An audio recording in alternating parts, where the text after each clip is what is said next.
बिस्मिल्लाहिर्रहमानिर्रहीम। अस्सलाम वालेकुम दोस्तों, फरीन फॉर्ड पे आप सबको फिर से खुश आमदीद। दोस्तों, हमारी ज़मीन को रोशन रखने वाला चांद अल्लाह की अजीम कुदरत की गवाही दे रहा है। आसमान पर नजर आने वाला ये खूबसूरत चांद इंसान को अपनी तरफ खींचता है। लेकिन दोस्तों, अगर ये चांद ना रहे तो क्या होगा? क्या आपके जहन में कभी ये ख्याल आया है कि अगर ये चांद अचानक से गायब हो जाए तो हमारा क्या होगा? क्या हमारी रातें मुकम्मल तौर पर अंधेरी हो जाएंगी? समुद्री लहरों और मौसमों पर इसके क्या असरात मुरतब होंगे? क्या चांद की अदम मौजूदगी हमारी नींद को भी मुतासिर करेगी या फिर नताइज इससे कहीं ज्यादा खतरनाक साबित होंगे? आज की इस वीडियो में हम इन्हीं तमाम सवालात के जवाब जानने की कोशिश करेंगे। मुकम्मल मालूमात के लिए हमारी वीडियो को आखिर तक लाजमी देखिएगा।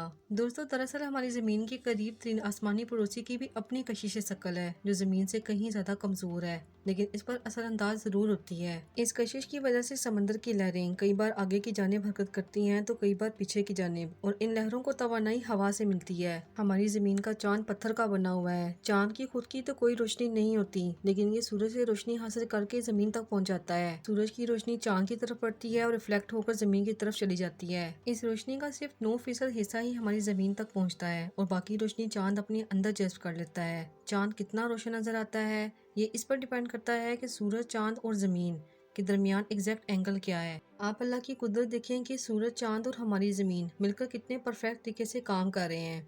चांद जमीन से 3,84,000 किलोमीटर दूर है, लेकिन अगर यही चांद अचानक से गायब हो जाए तो क्या होगा? क्या इससे जमीन पर रहने वाले जानदारों को कोई फर्क पड़ेगा? चांद के बगैर रात को जमीन पर मुकम्मल तौर पर अंधेरा हो जाएगा और आसमान पर हमें सिर्फ सितारे ही नजर आएंगे। इस तरह जमीन पर जानवरों और परिंदों के लिए जिंदगी गुजारना बेहद मुश्किल हो जाएगा, जैसा कि उल्लू जो कि चांद की रोशनी का इस्तेमाल करके रात को शिकार करते हैं। अगर चांद अचानक से गायब हो जाए तो इसका हमारे समंदरों पर भी गहरा असर पड़ेगा। यकीनन अब आप ये सोच रहे होंगे कि चांद का समंदर से भला क्या ताल्लुक है। दरअसल चांद के अंदर एक कशिश है, यानी ग्रेविटेशनल फोर्स है, जो हमारी जमीन को अपनी तरफ खींचती है। ये फोर्स इतनी मजबूत नहीं है कि जमीन चांद की तरफ खींची चली जाए, लेकिन इसका असर जमीन पर पड़ता है। समंदर का पानी जब ऊंचाई पर चला जाता है तो इसे हाई टाइड कहते हैं, और जब यही पानी नीचे की जानिब जाता है तो इसे लो टाइड कहते हैं, और चांद इसी चीज को कंट्रोल करता है। दोस्तों, दरअसल चांद जमीन के जिस हिस्से को अपनी तरफ खींच रहा होता है वहाँ से समंदर का पानी चांद के खींचने की वजह से ऊपर की तरफ चला जाता है, और ये सब कुछ चांद की ग्रेविटेशनल फोर्स की वजह से ही मुमकिन हो पाता है। अगर ये चांद ना होता तो हमारे समंदरों में मौजूद पानी नीचे की तरफ चला जाता,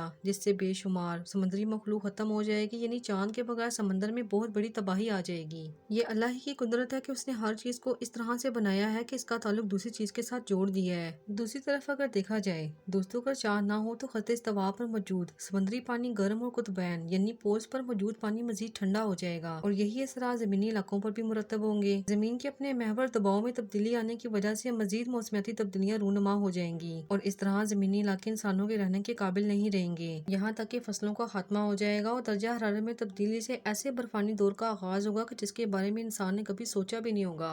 ग्रेविटेशनल पुल से जमीन को अपने एक्सिस पर काबू में रखता है, और इसके बगैर हमारी जमीन पर तेज हवाएं चलना शुरू हो जाएंगी, जिनकी रफ्तार 480 किलोमीटर फी घंटा भी हो सकती है। और इन तेज हवाओं की वजह से परिंदों और कीड़े मकोड़ों के तो वजूद का तस्वुर भी नहीं किया जा सकता। दोस्तों, अगर चांद ना हो तो जमीन पर दिन भी 6 से 8 घंटे का होकर रह जाएगा। करोड़ों साल में समंदर में आने वाली तब्दीलियां और उनका दबाव ही है जिसकी वजह से जमीन की गर्दिश सुस्त हो रही है, और यही वजह है कि आज हमें 24 घंटे का दिन मिलता है। अगर चांद ना हो तो जमीन अपने महवर पर मौजूद रफ्तार से 3 से 4 गुना ज्यादा तेजी से घूमेगी, और ये बहुत ही भयानक सूरत हाल होगी। दोस्तों, इस तमाम हकीकत को जानने के बाद आप अंदाजा कर सकते हैं कि अल्लाह की बनाई हुई कोई भी चीज इस दुनिया में बेकार नहीं है। बेशक अल्लाह ताला के हम पर बहुत सारे एहसानात हैं, और ये अल्लाह का बनाया हुआ चांद भी हमारे लिए किसी नेमत से कम नहीं है। उम्मीद करते हैं कि आज की ये मालूमाती वीडियो आपको पसंद आई होगी। अगर आपको हमारी आज की वीडियो अच्छी लगी है तो इसे लाइक करना और शेयर करना मत भूलें। जाने से पहले हमारे चैनल को भी सब्सक्राइब करते जाएं, और साथ में लगे बेल आइकन को भी प्रेस कर दें ताकि हमारी हर नए आने वाली वीडियो को नोटिफिकेशन आपको सबसे पहले मिले। फिर हाजिर होंगे एक नई वीडियो के साथ, तब तक के लिए अल्लाह हाफिज।